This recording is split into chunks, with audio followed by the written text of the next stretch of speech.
Popcorn খাইতে পছন্দ করে না এরকম মানুষ খুঁজে পাওয়াই মুশকিল, আর সেটা যদি গরম গরম হয় তাহলে তো কোনো কথাই নয়। তাই তো আমরা সবাই মিলে চলে এসেছি গরমা গরম পপকর্ন খাইতে। আর নিচে দেখছেন আগুন জ্বলছে আর উপরে উমরা উমরা এই পপকর্ন গালা পড়ছে। আর এই পপকর্ন গালা কিন্তু ভুট্টা থেকে হয়, আপনারা সবাই জানেন। আর এই পপকর্ন খাইতে খুবই সুস্বাদু একটা জিনিস। আর এই ভুট্টা থেকে পপকর্ন বানানোর প্রসেসটা দেখতে আমার হেভি ভালো লাগে। এই যে দেখছেন কিভাবে উমরা উমরা পড়ছে, এটা দেখতেই আমার ভালো লাগে। তো কইছি পপকর্ন তো দেখলেই হবে না, এখন খাইতে হবে। তো চলেন পপকর্ন গালা খেয়ে দেখি কেমন লাগছে। কয় টাকা প্যাকেট?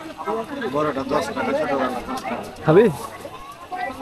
দেন তো একটা বড় গলা দেন একটা। বড় গলা কয় টাকা বললেন? 10 টাকা। 10 টাকা দেন। গরম গলা দেন।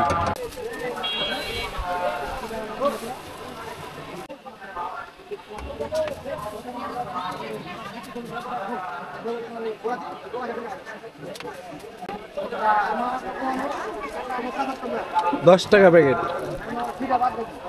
দেখো রিয়া, রিয়া খাইয়ে দেই কেমন লাগে সেই স্বাদ, একের স্বাদ মামা। গরম গরম খাইয়ে যান মামা। যে যে খাবি রিভিউ দিতে হবে।